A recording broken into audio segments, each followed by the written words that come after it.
Man-Size in Marble by Edith Nesbit. Although every word of this story is as true as despair, I do not expect people to believe it. Nowadays, a rational explanation is required before belief is possible. Let me then at once offer the rational explanation which finds most favour among those who have heard the tale of my life's tragedy. It is held that we were under a delusion, Laura and I, on that 31st of October, and that this supposition places the whole matter on a satisfactory and believable basis. The reader can judge, when he too has heard my story, how far this is an explanation, and in what sense it is rational. There were three who took part in this, Laura and I, and another man. The other man still lives, and can speak to the truth of the least credible part of my story. I never in my life knew what it was to have as much money as I required to supply the most ordinary needs, good colours, books, and cab fares. And when we were married, we knew quite well that we should only be able to live at all by strict punctuality and attention to business. I used to paint in those days, and Laura used to write, and we felt sure we could keep the pot, at least, simmering. Living in town was out of the question, so we went to look for a cottage in the country, which should be at once sanitary and picturesque. So rarely do these two qualities meet in one cottage that our search was for some time quite fruitless. We tried advertisements, but most of the desirable rural residences which we did look at proved to be lacking in both essentials, and when a cottage chanced to have drains, it always had stucco as well, and was shaped like a tea-caddy, and if we had found a vine or rose-covered porch, corruption invariably lurked within. Our minds got so befogged by the eloquence of house-agents, and the rival disadvantages of the fever-traps and outrages to beauty which we had seen and scorned, that I very much doubt whether either of us, on our wedding morning, knew the difference between a house and a haystack. But when we got away from friends and house-agents on our honeymoon, our wits grew clear again, and we knew a pretty cottage when at last we saw one. It was at Brenzett, a little village set on a hill over against the southern marshes. We had gone there, from the seaside village where we were staying, to see the church, and 2 fields from the church we found this cottage. It stood quite by itself, about 2 miles from the village. It was a long, low building, with rooms sticking out in unexpected places. There was a bit of stonework, ivy-coloured and moss-grown, just 2 old rooms, all that was left of a big house that had once stood there. And round this stonework the house had grown up. Stripped of its roses and jasmine, it would have been hideous. As it stood, it was charming, and after a brief examination we took it. It was absurdly cheap. The rest of our honeymoon we spent in grubbing about in second-hand shops in the county town, picking up bits of old oak and Chippendale chairs for our furnishing. We wound up with a run up to town and a visit to Liberty's, and soon the low oak-beamed, lattice-windowed rooms began to be home. There was a jolly old-fashioned garden, with grass paths, and no end of hollyhocks and sunflowers and big lilies. From the window you could see the marsh pastures, and beyond them the blue, thin line of the sea. We were as happy as the summer was glorious, and settled down into work sooner than we ourselves expected. I was never tired of sketching the view and the wonderful cloud effects from the open lattice, and Laura would sit at the table and write verses about them, in which I mostly played the part of foreground. We got a tall old peasant woman to do for us. Her face and figure were good, though her cooking was of the homeliest, but she understood all about gardening, and told us all the old names of the coppices and cornfields, and the stories of the smugglers and highwaymen, and better still, of the things that walked, and of the sights which met one in lonely glens on a starlit night. She was a great comfort to us, because Laura hated housekeeping as much as I loved folklore, and we soon came to leave all the domestic business to Mrs. Dorman, and to use her legends in little magazine stories which brought in the jingling guinea. We had 3 months of married happiness, and did not have a single quarrel. One October evening I had been down to smoke a pipe with the doctor, our only neighbour, a pleasant young Irishman. Laura had stayed at home to finish a comic sketch of a village episode for the monthly Marplot. I left her laughing over her own jokes, and came in to find her a crumpled heap of pale muslin, weeping on the window-seat. "Good heavens, my darling, what's the matter?" I cried, taking her in my arms. She leaned her little dark head against my shoulder, and went on crying. I had never seen her cry before. We had always been so happy, you see, and I felt sure some frightful misfortune had happened. "What is the matter? Do speak." "It's Mrs. Dorman," she sobbed. "What has she done?" I inquired, immensely relieved. "She says she must go before the end of the month, and she says her niece is ill. She's gone down to see her now, but I don't believe that's the reason, because her niece is always ill. I believe someone has been setting her against us. Her manner was so queer." "Never mind, Pussy," I said. "Whatever you do, don't cry, or I shall have to cry too, to keep you in countenance, and then you'll never respect your man again." She dried her eyes obediently on my handkerchief, and even smiled faintly. "But you see," she went on, "it is really serious, because these village people are so sheepy, and if one won't do a thing, you may be quite sure none of the others will. And I shall have to cook the dinners, and wash up the hateful greasy plates, and you'll have to carry cans of water about, and clean the boots and knives, and we shall never have any time for work, or earn any money or anything. We shall have to work all day, and only be able to rest when we are waiting for the kettle to boil." I represented to her that even if we had to perform these duties, the day would still present some margin for other toils and recreations, but she refused to see the matter in any but the greyest light. She was very unreasonable, my Laura, but I could not have loved her any more if she had been as reasonable as Whately. "I'll speak to Mrs. Dorman when she comes back, and see if I can't come to terms with her," I said. "Perhaps she wants a rise in her screw. It will be all right. Let's walk up to the church." The church was a large and lonely one, and we loved to go there, especially upon bright nights. The path skirted a wood, cut through it once, and ran along the crest of the hill, through 2 meadows, and round the churchyard wall, over which the old yews loomed in black masses of shadow.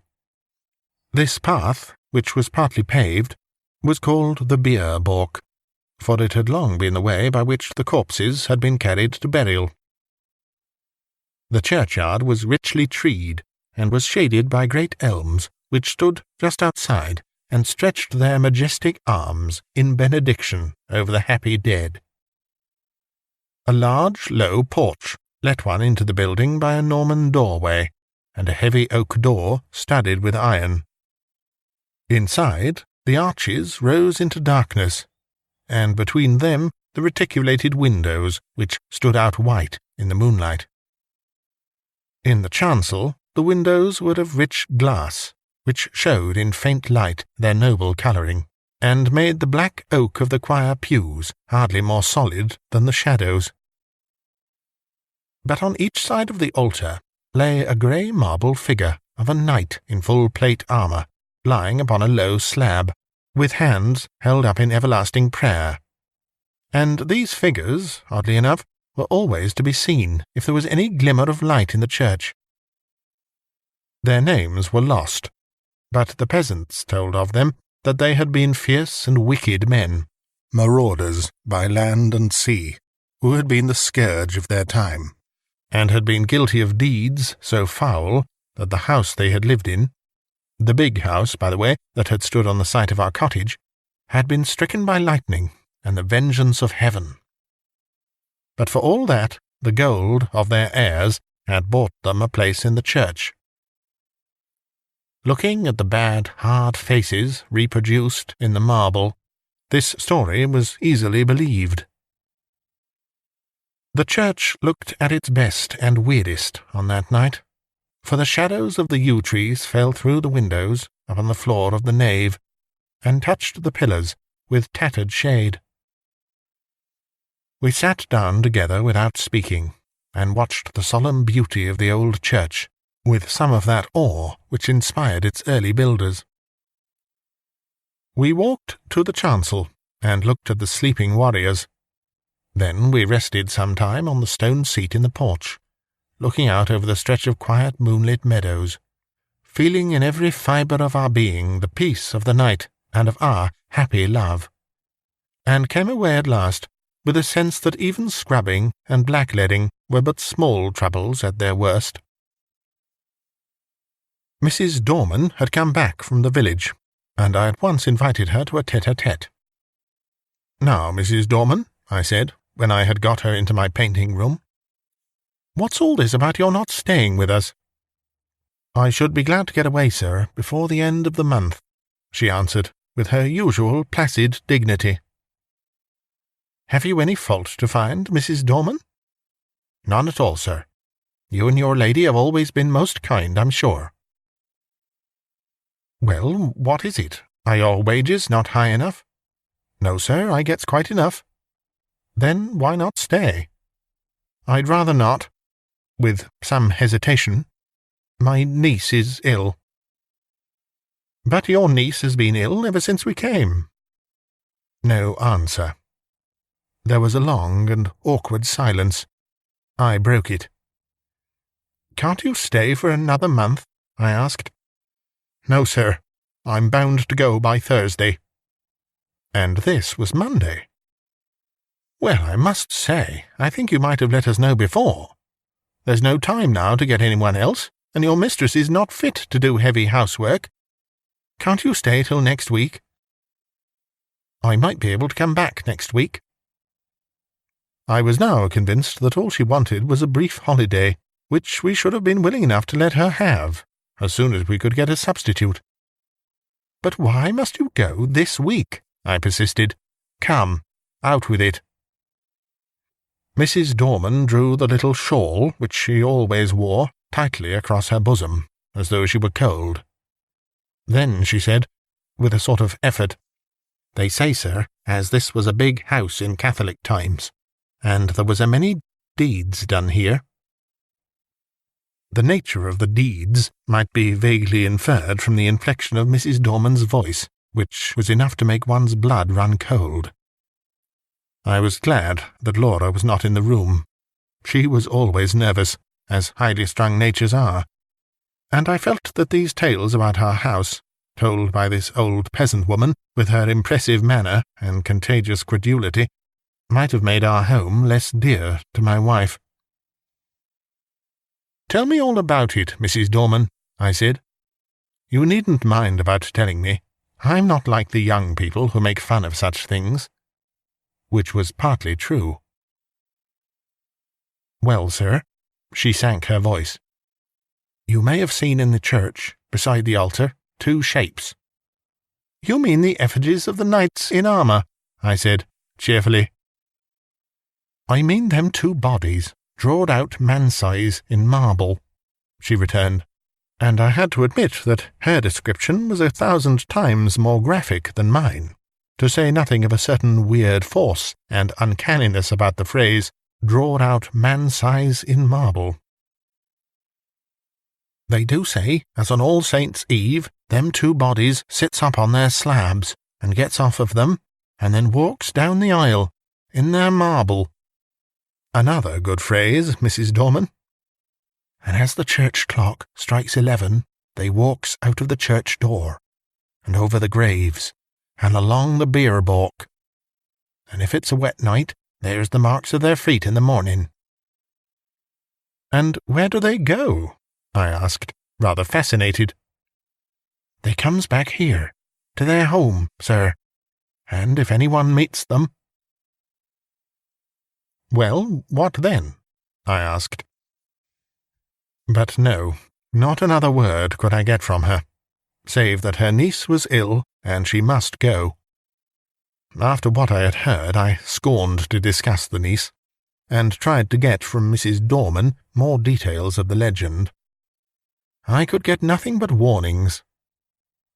"Whatever you do, sir, lock the door early on All Saints' Eve, and make the cross sign over the doorstep and on the windows." "But has anyone ever seen these things?" I persisted. "That's not for me to say. I know what I know, sir." "Well, who was here last year?" "No one, sir. The lady as owned the house only stayed here in summer, and she always went to London a full month afore the night.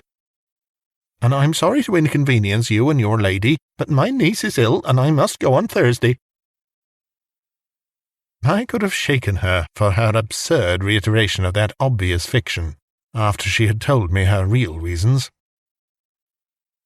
She was determined to go, nor could our united entreaties move her in the least. I did not tell Laura the legend of the shapes that walked in their marble, partly because a legend concerning our house might perhaps trouble my wife, and partly, I think, from some more occult reason. This was not quite the same to me as any other story, and I did not want to talk about it till the day was over. I had very soon ceased to think of the legend, however. I was painting a portrait of Laura against the lattice window, and I could not think of much else. I had got a splendid background of yellow and grey sunset, and was working away with enthusiasm at her face. On Thursday, Mrs. Dorman went. She relented at parting so far as to say, "Don't you put yourself about too much, ma'am, and if there's any little thing I can do next week, I'm sure I shan't mind." From which I inferred that she wished to come back to us after Halloween. Up to the last she adhered to the fiction of the niece, with touching fidelity. Thursday passed off pretty well. Laura showed marked ability in the matter of steak and potatoes, and I confess that my knives and the plates, which I insisted upon washing, were better done than I had dared to expect.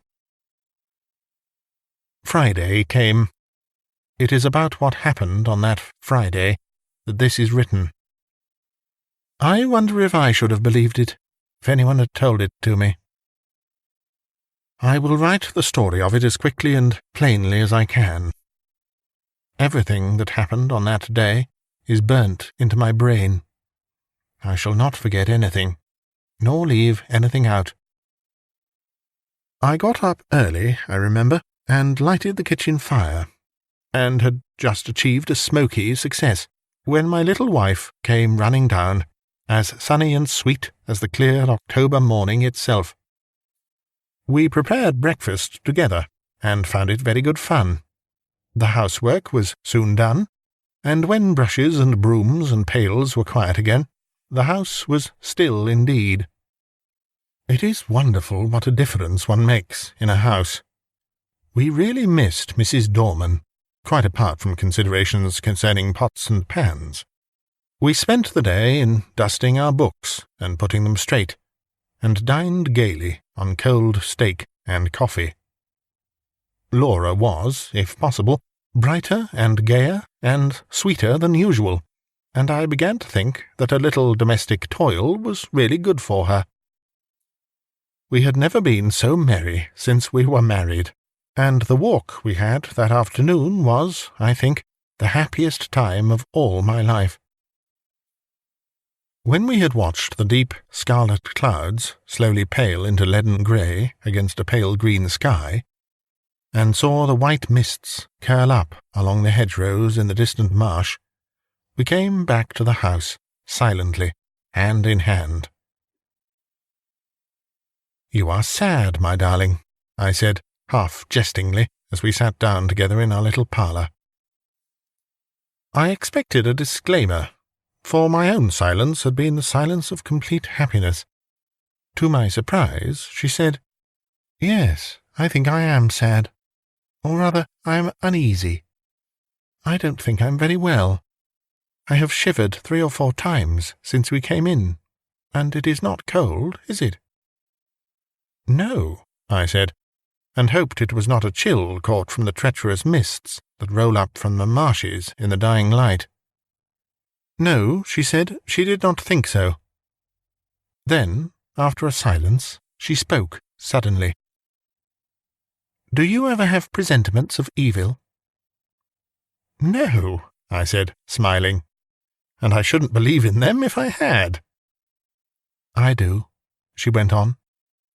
"The night my father died, I knew it, though he was right away in the north of Scotland." I did not answer in words.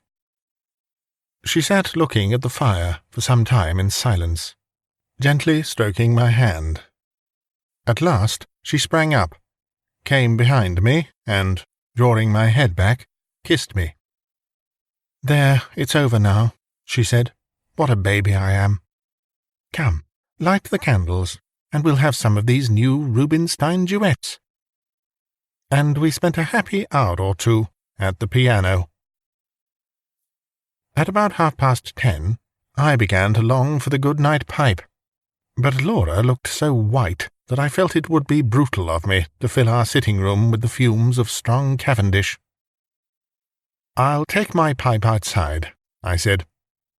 "Let me come too." "No, sweetheart, not tonight. You're much too tired. I shan't be long. Get to bed, or I shall have an invalid to nurse tomorrow, as well as the boots to clean." I kissed her, and was turning to go, when she flung her arms round my neck and held me as if she would never let me go again. I stroked her hair. "Come, pussy, you're overtired. The housework has been too much for you." She loosened her clasp a little, and drew a deep breath. "No, we've been very happy today, Jack, haven't we? Don't stay out too long." "I won't, my dearie." I strolled out of the front door, leaving it unlatched. What a night it was! The jagged masses of heavy dark cloud were rolling at intervals from horizon to horizon, and thin white wreaths covered the stars. Through all the rush of the cloud river the moon swam, breasting the waves and disappearing again in the darkness. When, now and again, her light reached the woodlands, they seemed to be slowly and noiselessly waving in time to the swing of the clouds above them. There was a strange grey light over all the earth. The fields had that shadowy bloom over them which only comes from the marriage of dew and moonshine, or frost and starlight. I walked up and down, drinking in the beauty of the quiet earth and the changing sky. The night was absolutely silent. Nothing seemed to be abroad. There was no scurrying of rabbits, or twitter of the half-asleep birds, and though the clouds went sailing across the sky, the wind that drove them never came low enough to rustle the dead leaves in the woodland paths. Across the meadows I could see the church tower standing out black and grey against the sky. I walked there, thinking over our 3 months of happiness, and of my wife, her dear eyes, her loving ways. Oh, my little girl, my own little girl! What a vision came, then, of a long, glad life for you and me together. I heard a bell beat from the church. 11 already. I turned to go in, but the night held me. I could not go back into our little warm rooms yet. I would go up to the church. I felt vaguely that it would be good to carry my love and thankfulness to the sanctuary whither so many loads of sorrow and gladness had been borne by the men and women of the dead years. I looked in at the low window as I went by. Laura was half lying on her chair, in front of the fire. I could not see her face, only her little head showed dark against the pale blue wall. She was quite still, asleep, no doubt. My heart reached out to her as I went on. There must be a God, I thought, and a God who was good. How otherwise could anything so sweet and dear as she have ever been imagined? I walked slowly along the edge of the wood. A sound broke the stillness of the night. It was a rustling in the wood. I stopped and listened. The sound stopped too. I went on, and now distinctly heard another step than mine, answer mine like an echo. It was a poacher or a wood-stealer most likely, for these were not unknown in our Arcadian neighbourhood. But whoever it was, he was a fool not to step more lightly. I turned into the wood, and now the footsteps seemed to come from the path I had just left. It must be an echo, I thought.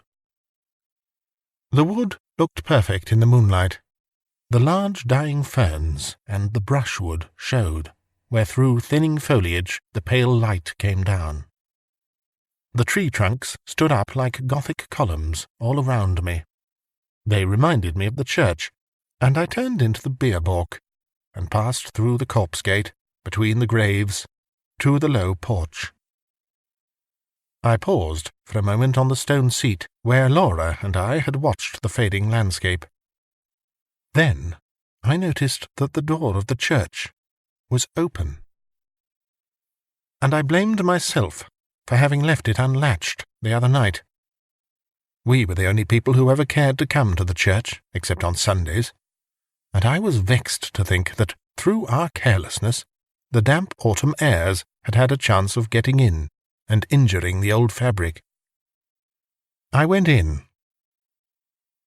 It will seem strange, perhaps, that I should have gone halfway up the aisle before I remembered, with a sudden chill, followed by as sudden a rush of self-contempt, that this was the very day and hour when, according to tradition, the shapes drawn out man-size in marble began to walk.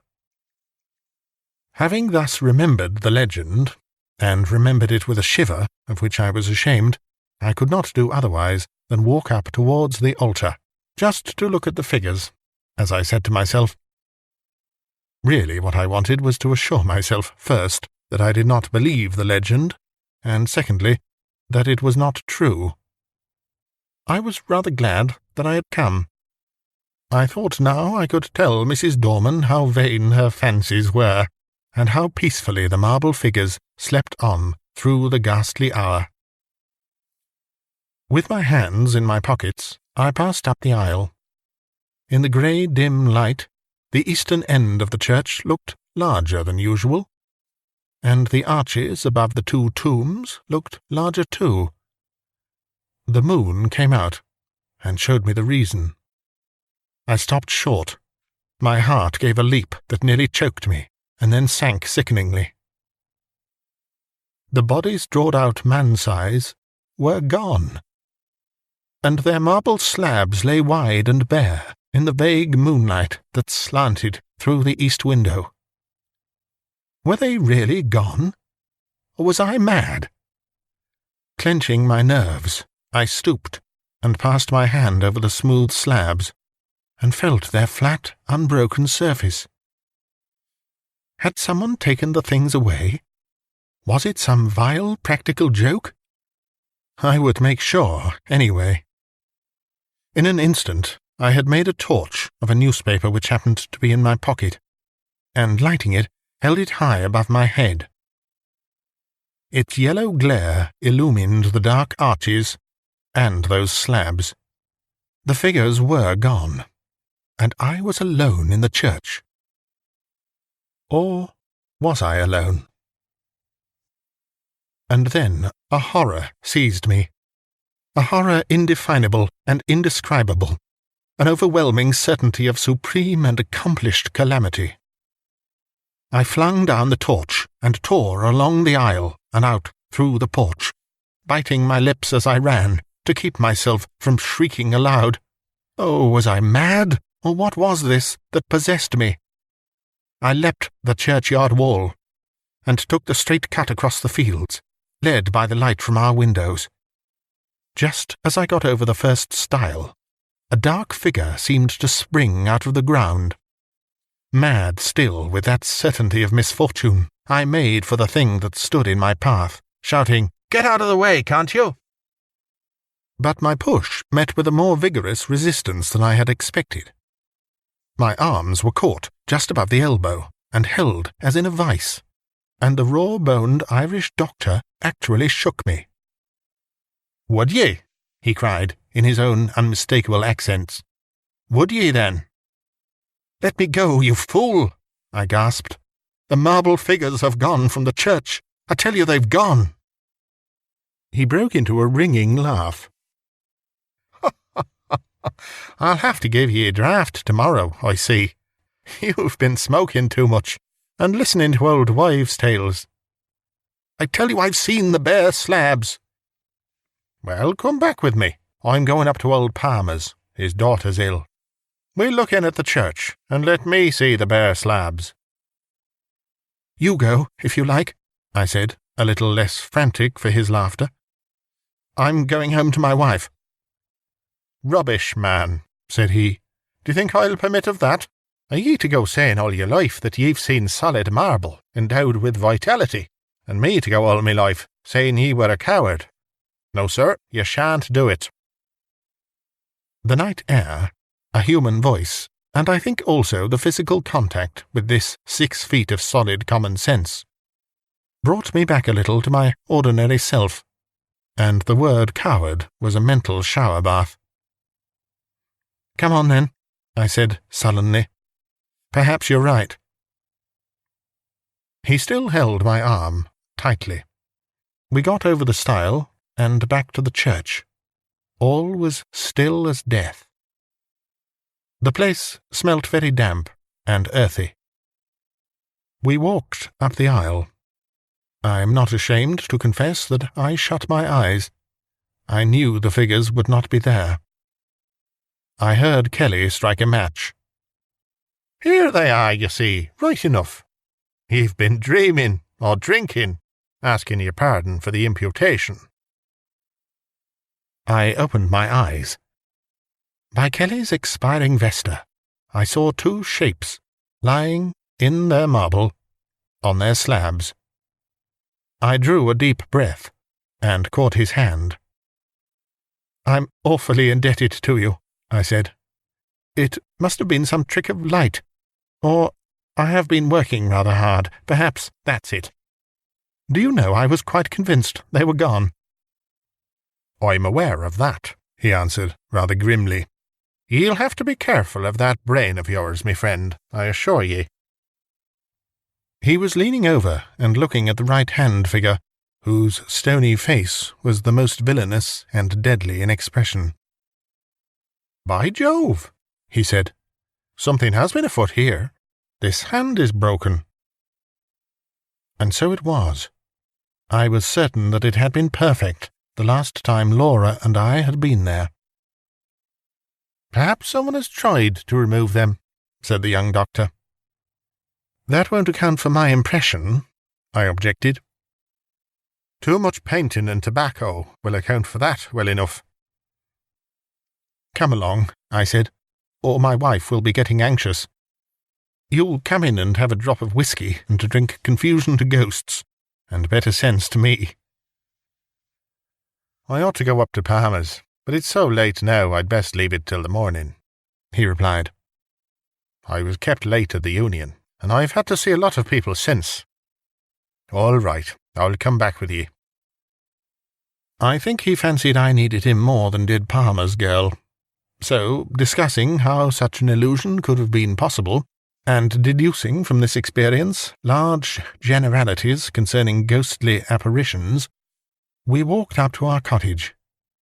We saw, as we walked up the garden path, that bright light streamed out of the front door, and presently saw that the parlour door was open too.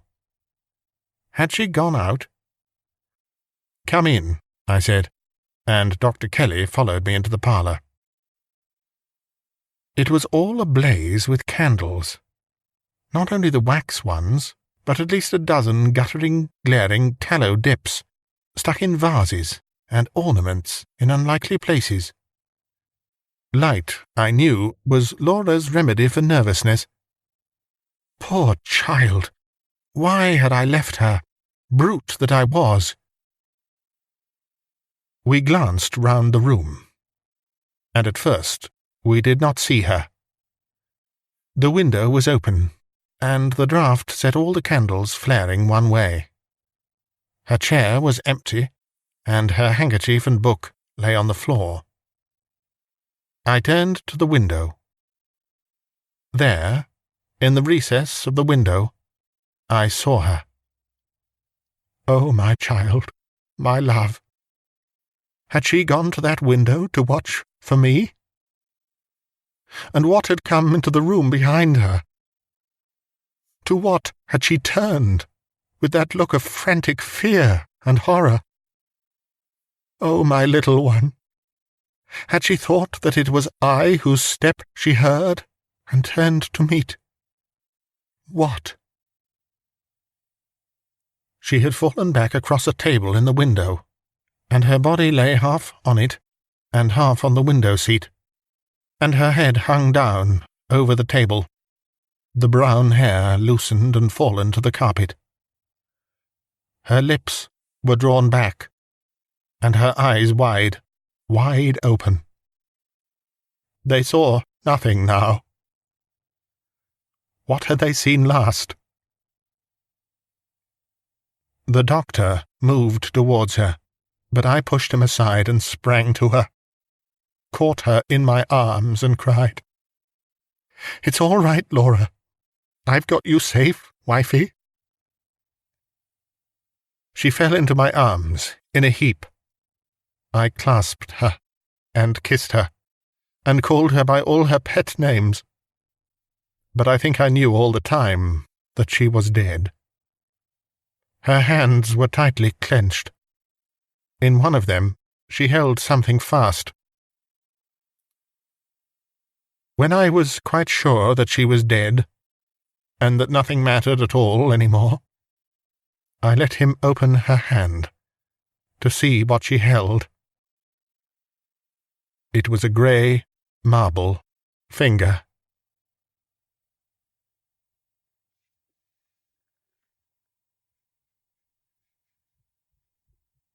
You've been listening to a bite-sized audiobook. We hope you enjoyed it. More classic short stories from the 19th and early 20th centuries from a range of British authors are available on our channel. Please try the links below, and do click subscribe if you'd like to receive updates. Thank you for listening.